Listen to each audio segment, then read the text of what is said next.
Regardez l'habitacle de votre voiture. Ce n'est pas seulement un espace de transition entre votre domicile et votre travail, c'est une capsule technologique, composée de polymères complexes, de vinyle pressé et de cuir synthétique.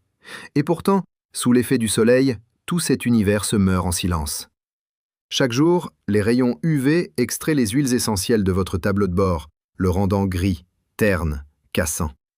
Pour résoudre ce problème, le consommateur moderne se tourne instinctivement vers un flacon noir à 15 € sur l'étagère de son magasin auto habituel ou dépense 300 € pour un detailing professionnel.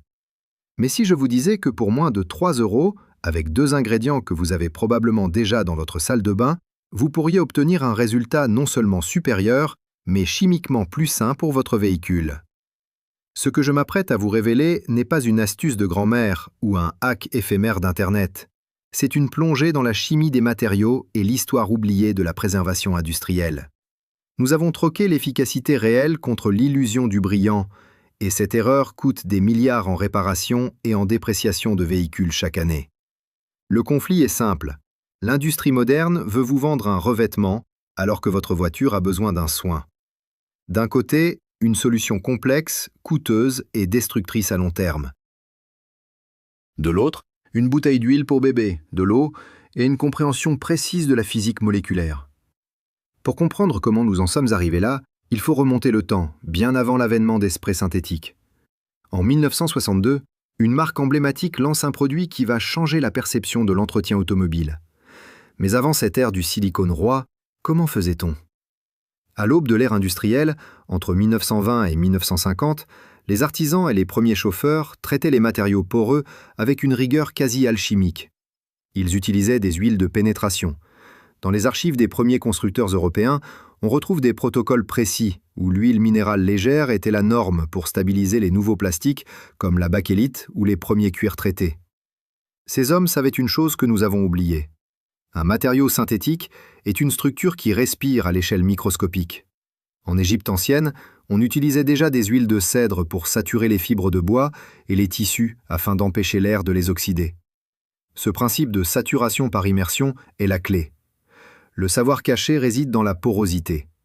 Votre tableau de bord n'est pas une surface pleine, c'est une éponge rigide qui a soif. Le monde moderne a remplacé la nutrition profonde par un vernis superficiel. Et ce changement de paradigme est le point de départ de la dégradation de nos intérieurs. Entrons dans la démystification scientifique. Pourquoi ce produit célèbre dans sa bouteille noire est-il votre ennemi ? Son ingrédient actif principal est le diméthicone, un polymère de silicone. Sa structure moléculaire est large, trop large pour pénétrer les pores serrés du plastique automobile moderne. Lorsqu'il est pulvérisé, il se contente de napper la surface, comblant les micro-reliefs pour créer une réflexion de la lumière uniforme. C'est ce qui donne cet aspect mouillé et brillant que nous associons par erreur à la propreté. Mais chimiquement, le silicone est un agent occlusif qui emprisonne la chaleur. Sous l'effet des rayons infrarouges derrière un pare-brise, cette couche de silicone atteint des températures critiques, accélérant l'évaporation des plastifiants internes du tableau de bord. En clair, le produit qui est censé protéger votre voiture agit comme une loupe thermique qui la dessèche de l'intérieur. À l'inverse, l'huile pour bébé est composée à 99% d'huile minérale légère. Sa viscosité est calculée pour être assez basse pour s'infiltrer par capillarité dans les chaînes de polymères du plastique. Là où le silicone crée une barrière, l'huile minérale restaure la souplesse moléculaire. On ne parle pas ici d'une pellicule de gras, mais d'une réintégration lipidique. Les chiffres parlent d'eux-mêmes. Une surface traitée au silicone perd 15% de sa flexibilité structurelle après 2 ans d'exposition solaire intense, contre moins de 2% pour une surface nourrie à l'huile minérale. Le facteur économique de cet oubli est flagrant. Pourquoi les géants de l'industrie chimique ne vous vendent-ils pas simplement de l'huile minérale ? Parce qu'on ne peut pas breveter une molécule aussi simple et bon marché. L'industrialisation a besoin de complexité pour justifier ses marges. Un flacon d'huile pour bébé coûte quelques centimes à produire. Un mélange complexe de tensioactifs, de parfums de synthèse et de silicone permet de gonfler le prix de 2000%. Plus grave encore, le silicone crée une dépendance. En séchant, il laisse un résidu collant qui attire la poussière électrostatique. Plus vous en mettez, plus votre voiture devient sale rapidement, vous poussant à racheter un flacon. C'est un cycle de consommation parfaite, conçu sur la ruine de vos plastiques. Les solutions simples, elles, ne nécessitent aucune infrastructure lourde, aucun marketing agressif. Elles exigent simplement que vous redeveniez l'acteur de votre propre entretien, en utilisant des outils de base pour un résultat professionnel. Si vous voulez tester cette vérité par vous-même, voici le guide pratique immédiat. Préparez un flacon pulvérisateur propre. Le secret ne réside pas dans l'huile pure, mais dans l'émulsion. Mélangez 70% d'eau distillée et 30% d'huile pour bébé. L'eau ne sert ici que de vecteur, de transporteur. Elle permet d'étendre les molécules d'huile de manière ultra fine sur la surface, sans créer de surcharge. Secouez vigoureusement jusqu'à obtenir un liquide laiteux. C'est l'émulsion parfaite. Appliquez sur un chiffon microfibre, jamais directement sur le panneau, et passez-le sur une petite zone cachée de votre console centrale. Laissez agir 2 minutes, puis essuyez l'excédent avec un côté sec. Vous ne verrez pas un brillant aveuglant. Vous verrez la couleur originelle de l'usine revenir, profonde, mate, riche. Vous sentirez une surface qui n'est pas collante, mais hydratée. Nous arrivons au terme de cette première révélation. Les solutions les plus puissantes à nos problèmes technologiques modernes ne se trouvent pas dans le futur, mais dans une compréhension lucide des lois de la nature et de la matière que nous avons déjà maîtrisées par le passé. Ce savoir sur l'huile minérale est un secret de Polichinelle dans les ateliers de restauration de voitures de collection de haut niveau. Mais il reste caché du grand public par le bruit blanc du marketing. Le savoir ne survit que s'il est transmis et pratiqué. Vous tenez maintenant entre vos mains une connaissance qui rend obsolète toute une rangée de produits chimiques coûteux. Mais attention, savoir quoi utiliser n'est que la moitié du chemin. La manière dont vous préparez votre surface et les erreurs fatales que 90% des gens commettent lors de l'application peuvent transformer ce remède miracle en un cauchemar esthétique. La science est précise et elle ne pardonne pas l'approximation. Dans la prochaine partie, nous allons décortiquer les erreurs critiques de préparation que l'industrie du detailing prie pour que vous continuiez à faire. Regardez cette machine. Un nettoyeur cryogénique à 15 000 € qui projette de la glace sèche pour désintégrer la saleté sans mouiller les circuits. C'est la technologie de pointe du detailing moderne. Impressionnant, n'est-ce pas? Pourtant, un simple mélange de solvants basiques et une technique de frottement cinétique vieille de 2 siècles peuvent extraire plus de résidus chimiques de votre tableau de bord que n'importe quelle machine sophistiquée. Le contraste est brutal. Nous avons remplacé la compréhension moléculaire par la force brute technologique. Nous vivons dans l'illusion que le prix d'un outil garantit la pureté du résultat. Mais la vérité est ailleurs. Ce que vous voyez sur votre plastique n'est pas de la poussière, c'est une stratification de sédiments industriels. Chaque fois que vous utilisez un produit tout en un, vous ne nettoyez pas, vous enterrez. Le conflit principal de l'automobiliste moderne est cette dépendance aux systèmes complexes, aux sprays miracles qui promettent de nettoyer et de protéger en un seul geste. C'est une impossibilité chimique. On ne peut pas saturer un pore de polymère avec une huile protectrice, tout en essayant d'en extraire la saleté. C'est comme essayer de prendre une douche tout en mettant ses vêtements propres. Cette quête de commodité a créé un bouclier de crasse invisible sur presque chaque voiture en circulation aujourd'hui. Un bouclier qui rejette notre solution à 3 € et rend tout traitement inutile, voire dangereux. Pour trouver la solution, nous devons ouvrir les archives de la conservation. Remontons au XIXe siècle dans les ateliers des ébénistes français et des selliers de la cour impériale. Avant l'invention des plastiques, on traitait le bois laqué et le cuir avec une patience chirurgicale. Les artisans de 1850 n'avaient pas de tensioactifs synthétiques.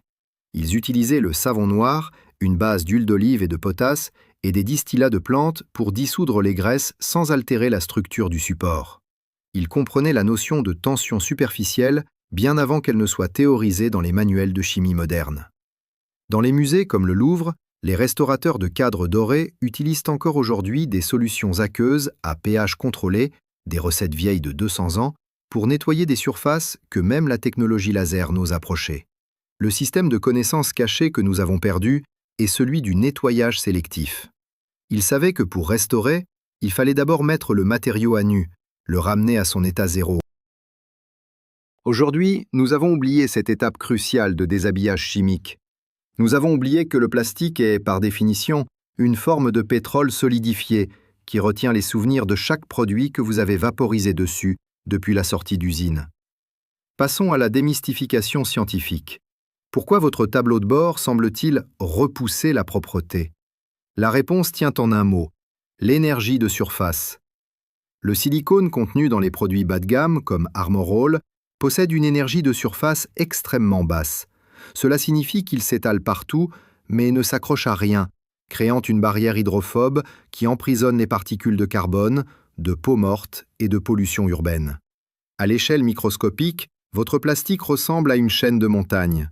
Le silicone remplit les vallées et durcit avec la chaleur du soleil, créant ce qu'on appelle une lamination de contamination. Pour briser cette chaîne, l'eau ne suffit pas. Les détergents classiques ne suffisent pas. Il faut un agent de pontage. C'est là qu'intervient l'alcool isopropylique, IPA. Mais attention, l'erreur fatale est d'utiliser de l'alcool pur. L'IPA à 100% s'évapore si vite qu'il n'a pas le temps de rompre les liaisons de Van der Waals du silicone. La science nous dicte un ratio précis, 70% d'alcool pour 30% d'eau. Pourquoi? Parce que l'eau ralentit l'évaporation, permettant à l'alcool de pénétrer la couche de polymère oxydé et de la soulever de la surface. C'est une réaction de solvatation contrôlée. En mesurant la conductivité de la surface avant et après, on s'aperçoit qu'un passage à l'IPA 70-30 élimine 94% des résidus de silicone, là où un nettoyant ménager classique n'en retire que 12%. Pourquoi cette vérité est-elle restée dans l'ombre? C'est le facteur économique du confort. L'industrie automobile et chimique a tout intérêt à vous vendre la commodité. Un produit qui nettoie et fait briller en même temps est un best-seller assuré. Si on vous disait qu'il faut d'abord décaper chimiquement votre intérieur avant de le nourrir, vous n'achèteriez pas le produit. Les solutions simples, comme notre mélange maison, ne nécessitent pas d'infrastructures complexes, de marketing coûteux ou de bouteilles avec des buses de pulvérisation à haute ingénierie. L'industrialisation a créé une dépendance. Nous avons besoin du pchit pour avoir l'impression de travailler. Mais le coût caché de ce confort est la destruction lente de votre patrimoine. En simplifiant à l'extrême, les fabricants ont créé des produits qui maquillent le problème au lieu de le résoudre. Un intérieur traité au silicone brille pour la photo de vente, mais il meurt sous la surface. Les solutions anciennes, celles qui demandent 2 étapes distinctes, sont les seules qui préservent la valeur réelle de l'objet. L'infrastructure moderne a été bâtie pour masquer la simplicité, car la simplicité n'est pas rentable. Passons à la pratique immédiate, car la théorie sans action est une perte de temps. Pour préparer votre surface, oubliez les éponges abrasives. Prenez une microfibre de qualité, avec un grammage d'au moins 300 grammes par mètre carré. Imbibez-la de votre mélange 70/30 d'alcool isopropylique et d'eau. Travaillez par zone de 20 cm². Le secret est dans le mouvement. N'appuyez pas comme un sourd. Laissez la chimie faire le travail. Vous allez voir la microfibre devenir grise, voire noire. Ce n'est pas de la saleté de route, c'est l'ancien produit qui remonte. C'est la couche de silicone oxydé qui se dissout. Si vous voyez des traces blanches apparaître dans les grains du plastique, félicitations, vous venez d'atteindre le plastique vierge. C'est le signal que la surface est enfin affamée et prête à recevoir le conditionnement à l'huile pour bébé que nous avons préparé. Sans cette étape de décapage, votre huile pour bébé ne fera que glisser sur le silicone, créant un désordre gras et frustrant. Le nettoyage n'est pas une question de force, c'est une question de compatibilité chimique.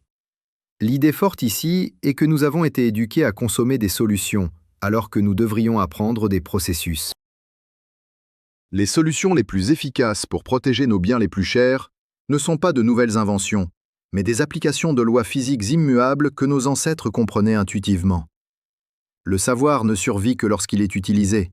Et aujourd'hui, vous reprenez le contrôle sur la chimie de votre environnement. Vous ne vous contentez pas de nettoyer une voiture. Vous refusez un système de consommation obsolète basé sur l'obsolescence programmée des matériaux. Mais attention, une fois que la surface est mise à nu, elle est vulnérable. Elle est comme une peau sans protection.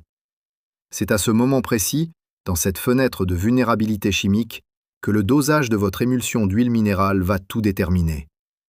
Dans la prochaine partie, nous allons entrer dans le saint des saints, la technique de l'émulsion microscopique. Je vais vous montrer comment transformer une simple bouteille d'huile pour bébé en un agent de pénétration moléculaire qui fera pâlir de jalousie les produits Luxury à 50 €. Imaginez un flacon de verre givré, une étiquette minimaliste en papier texturé et un nom qui évoque les tanneries artisanales de Toscane ou les laboratoires de pointe de Stuttgart. Prix affiché, 55 € les 250 millilitres. À l'intérieur, une substance onctueuse, une odeur de cuir neuf synthétique et une promesse de restauration moléculaire profonde. Maintenant, regardez cette bouteille en plastique transparent avec un bouchon rose, achetée pour 2,80 € au rayon puériculture. Ce que l'industrie du luxe automobile ne veut pas que vous sachiez, c'est que dans 90% des cas, la molécule active qui justifie ce prix exorbitant est strictement identique à celle que vous utilisez pour masser un nourrisson. C'est l'huile minérale. Le contraste est presque insultant. D'un côté, une infrastructure marketing colossale conçue pour vous faire payer le prestige de la protection. De l'autre, une vérité chimique brute, accessible à tous, mais enterrée sous des couches de branding. Nous sommes devenus des esclaves de l'étiquette, oubliant que la physique ne se soucie pas de la marque du flacon. Le conflit est ici psychologique. L'homme moderne a besoin de payer cher pour avoir l'impression de prendre soin de ses biens. Pourtant, le passé nous murmure une toute autre histoire. Une histoire de survie et d'ingéniosité là où les ressources étaient rares, mais l'intelligence abondante. Pour retrouver la source de cette connaissance, nous devons voyager jusqu'en 1859, dans les champs pétrolifères de Pennsylvanie. Robert Chesbrough, un jeune chimiste, observe les ouvriers s'essuyer les mains avec un résidu noir et visqueux appelé road wax, la cire de tige de forage. Ces hommes avaient remarqué que cette substance guérissait leurs coupures et protégeait leurs outils de la corrosion mieux que n'importe quelle graisse animale. Chesbrough a passé 10 ans à raffiner ce pétrole brut pour en extraire une substance pure, translucide et inodore, la gelée de pétrole, dont l'huile minérale est la version liquide et légère. Ce n'était pas une invention de laboratoire moderne, c'était une découverte de terrain, une observation de la manière dont la Terre elle-même produit des agents de scellement moléculaire. Dans les années 1930, les artisans qui entretenaient les premières flottes de dirigeables et d'avions utilisaient cette huile de paraffine pour saturer les toiles et les premiers plastiques dérivés de la cellulose. Ils comprenaient un système de connaissances caché. Pour qu'un matériau survive aux éléments, il ne faut pas l'isoler du monde, il faut remplir ses vides internes. Ce que nous appelons aujourd'hui baby oil est le dernier vestige de cette sagesse industrielle, un produit resté pur parce qu'il devait être sans danger pour la peau la plus fragile, conservant ainsi, sans le vouloir, des propriétés de pénétration que les produits auto ont sacrifiées sur l'autel de la rentabilité. Pourquoi cette simple huile minérale surpasse-t-elle les formules complexes de la Silicon Valley? La réponse réside dans la mécanique des fluides et la structure des polymères. Votre tableau de bord est composé de chaînes de polymères qui, sous l'effet de l'agitation thermique, la chaleur du soleil, créent des micro-espaces. Le silicone, à cause de sa tension superficielle élevée, est comme un ballon de basket essayant d'entrer dans un trou de souris. Il reste à la porte. L'huile minérale, en revanche, possède une structure linéaire et une faible viscosité qui lui permettent de glisser littéralement entre les chaînes de polymères. Mais il y a un piège. L'huile pure est trop dense pour être absorbée uniformément. C'est ici que la science de l'émulsion entre en jeu. En mélangeant 70% d'eau et 30% d'huile, vous créez une suspension instable. L'eau, étant une molécule polaire, entoure les gouttelettes d'huile. Lorsqu'elle entre en contact avec le plastique, l'eau agit comme un lubrifiant de surface, mouillant le matériau et ouvrant la voie. Par un phénomène de capillarité forcée, l'eau tire l'huile avec elle dans les profondeurs de la structure.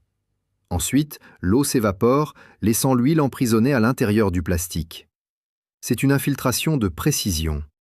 Les mesures de porosité montrent qu'une émulsion eau-huile minérale pénètre jusqu'à 150 microns de profondeur, alors qu'un protecteur au silicone reste bloqué aux 5 premiers microns de surface.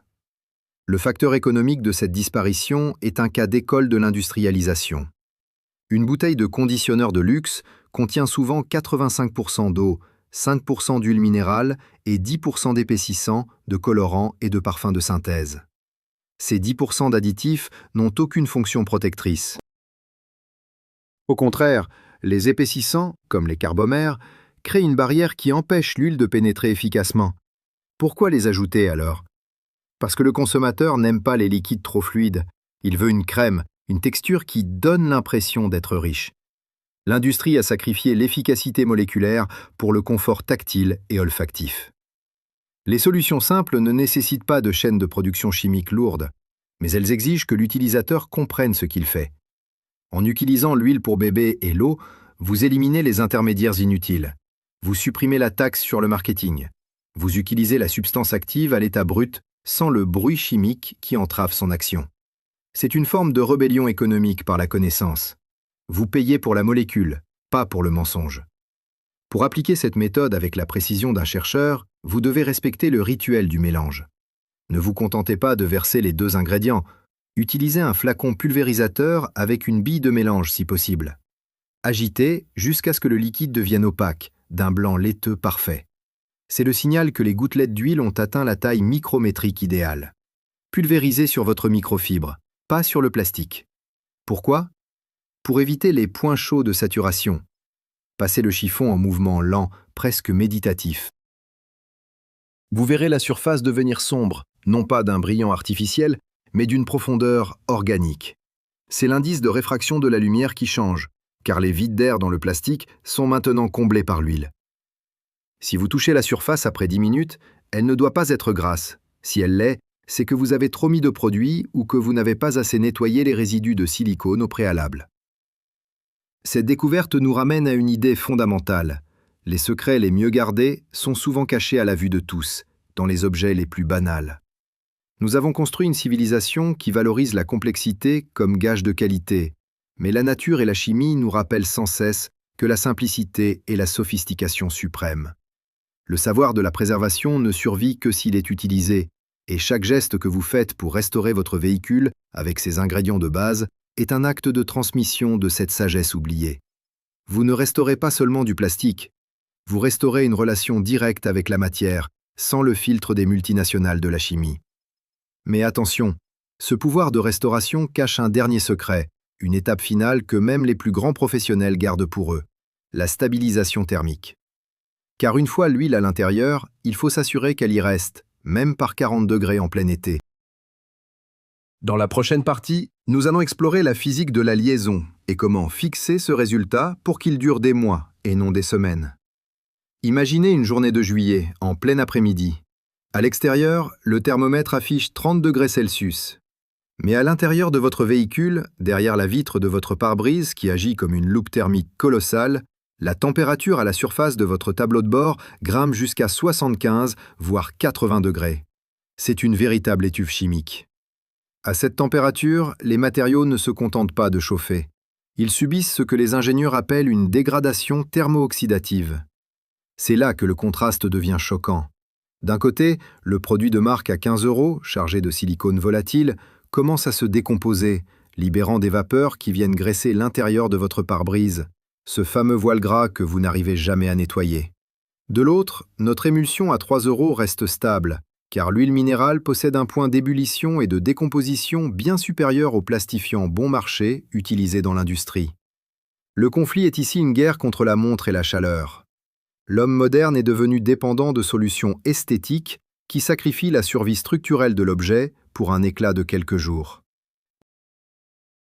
Nous avons troqué la durabilité contre la brillance, ignorant que chaque application de produits de grande surface accélère la mort thermique de notre habitacle. C'est un système de consommation conçu pour que votre voiture paraisse vieille prématurément, vous poussant vers le prochain achat, la prochaine réparation, le prochain véhicule.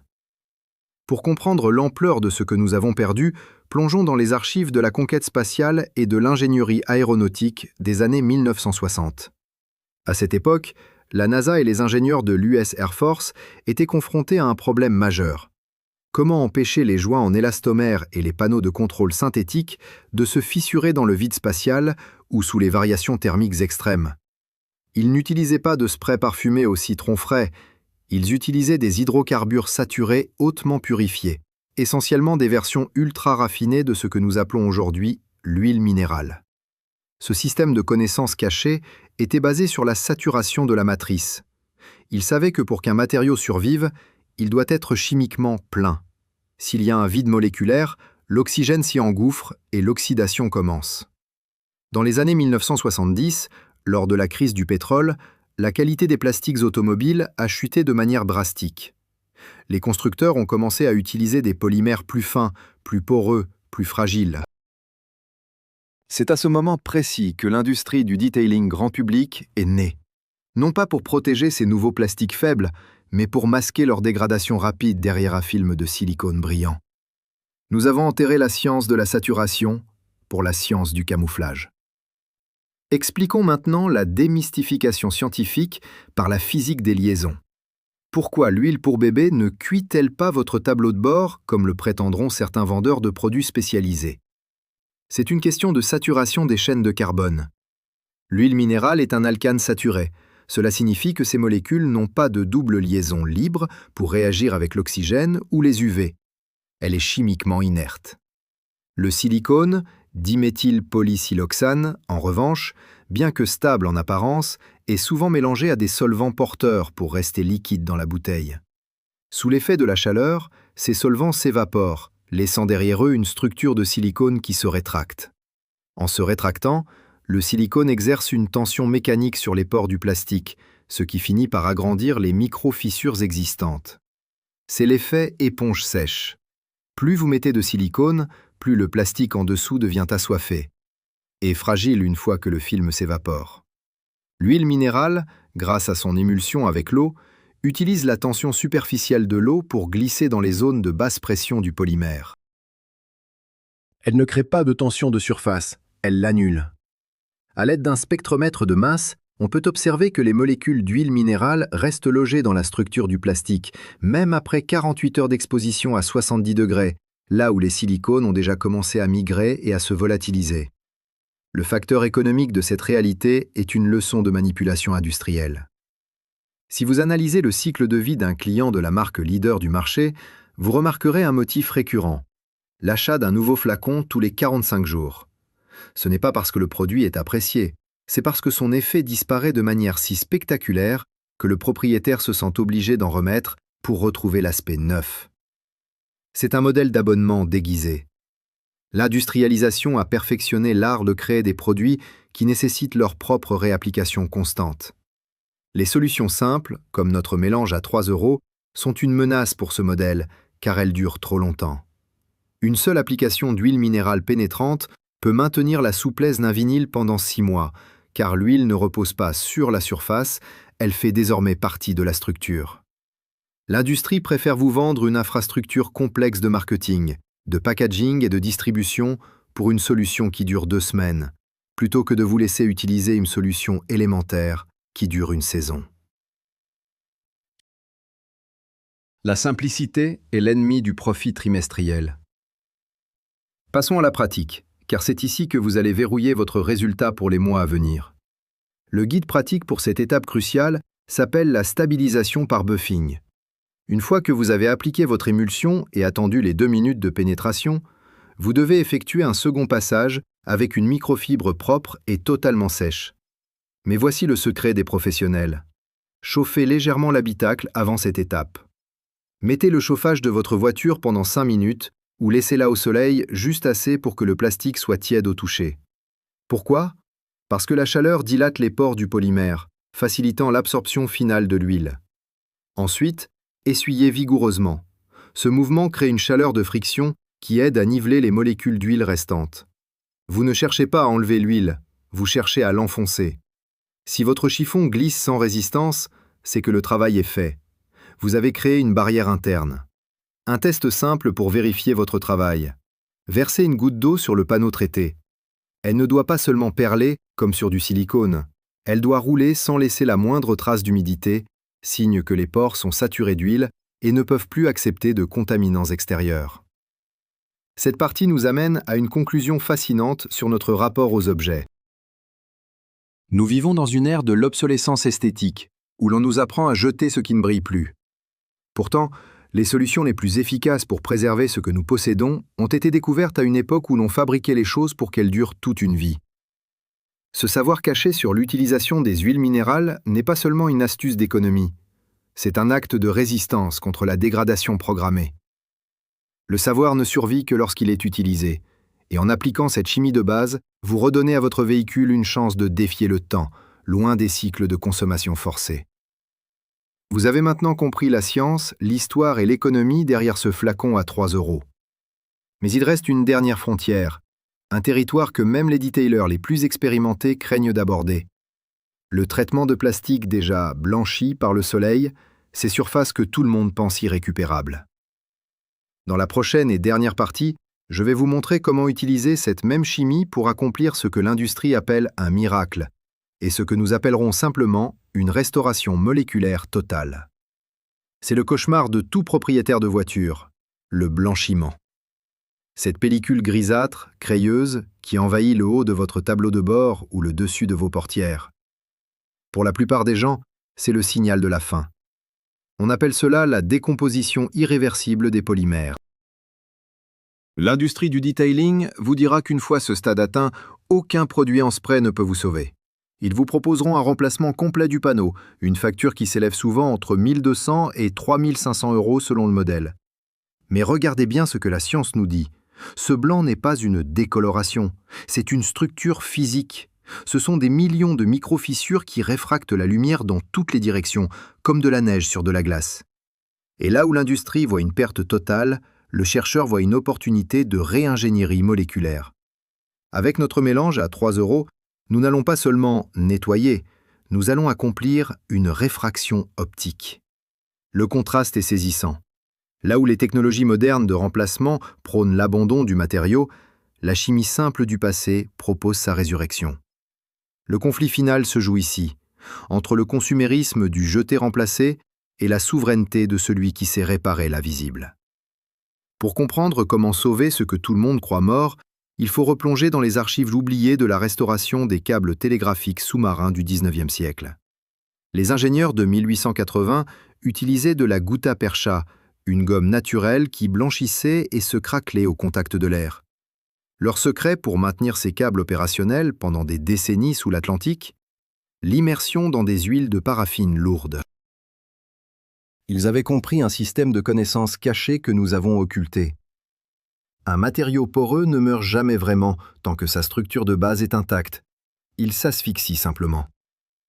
Dans les années 1920, les restaurateurs de musées utilisaient des bains de saturation pour redonner vie à des plastiques primitifs qui tombaient en poussière. Ils ne cherchaient pas à peindre la surface, ils cherchaient à rétablir l'intégrité de l'indice de réfraction. Le savoir que nous utilisons aujourd'hui est l'héritage direct de ces alchimistes industriels qui savaient que la lumière est la clé de la perception de la couleur. Entrons dans la démystification scientifique finale. Pourquoi le plastique blanchit-il? Sous l'effet des UV, les chaînes de polymères se brisent, créant des radicaux libres qui dévorent le matériau de l'intérieur. Ce processus, appelé photooxydation, crée des cavités microscopiques remplies d'air. C'est cet air emprisonné qui donne l'aspect blanc. L'huile minérale pour bébé possède un indice de réfraction presque identique à celui du plastique polypropylène utilisé dans vos voitures, environ 1,47. Lorsque vous appliquez l'huile, elle ne se contente pas de mouiller la surface, elle vient chasser l'air des microcavités et s'y loger de manière permanente. Mathématiquement, vous annulez la diffraction de la lumière. Le blanc disparaît instantanément, non pas parce que vous avez ajouté de la couleur, mais parce que vous avez supprimé l'interface air-plastique. Les mesures au colorimètre montrent qu'une surface blanchie peut regagner 90% de sa profondeur chromatique originale après une saturation complète à l'huile minérale sans aucun pigment ajouté. C'est une victoire de la physique sur l'entropie. Le facteur économique de cette solution est la raison pour laquelle vous ne la verrez jamais dans une publicité. Si le public comprenait qu'un plastique mort est simplement un plastique vide, tout le marché de la pièce détachée d'occasion et de la rénovation esthétique s'effondrerait. L'influence du confort industriel nous a poussé à croire que la texture crayeuse est une maladie terminale. C'est une construction marketing destinée à favoriser la rotation des stocks.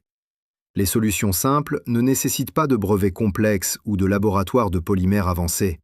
Elles demandent juste du temps et de la capillarité. L'infrastructure moderne est bâtie sur la peur de la dégradation, alors que la nature nous enseigne que tout ce qui est poreux peut être nourri. En choisissant l'huile pour bébé plutôt que le remplacement, vous brisez la chaîne de dépendance à l'industrie lourde pour revenir à une économie de la maintenance et de la durabilité. Pour les cas les plus désespérés, voici le guide pratique de la saturation intensive. Si votre plastique est devenu gris et rugueux comme du papier de verre, l'application simple ne suffira pas. Vous devez utiliser la technique de la compresse. Imbibez généreusement une microfibre de votre mélange 70/30, eau/huile. Posez-la sur la zone blanchie. Recouvrez le tout d'un film plastique alimentaire pour empêcher l'eau de s'évaporer trop vite. Laissez agir pendant toute une nuit. La pression osmotique va forcer l'huile à descendre plus profondément que lors d'un simple essuyage. Le lendemain, retirez la compresse et chauffez légèrement la zone avec un sèche-cheveux à basse température, environ 50 degrés. Cette chaleur va sceller l'huile dans la matrice du polymère. Le résultat vous semblera miraculeux. Le gris terne aura laissé place à un noir profond et satiné. C'est la méthode que les revendeurs de voitures d'exception utilisent pour rajeunir des intérieurs de 30 ans sans dépenser un centime en pièces neuves. Nous arrivons au bout de cette enquête. Les solutions les plus efficaces, les plus durables et les plus respectueuses de votre portefeuille ne sont pas celles qui crient le plus fort dans les rayons des magasins. Ce sont celles qui dorment dans les livres de chimie de base et dans les pratiques oubliées des artisans d'autrefois. Ce savoir sur l'huile minérale, l'eau et la saturation moléculaire est une arme contre l'obsolescence. Le savoir ne survit que lorsqu'il est transmis. Aujourd'hui, vous ne repartez pas seulement avec une astuce de nettoyage, mais avec une compréhension profonde de la matière qui vous entoure.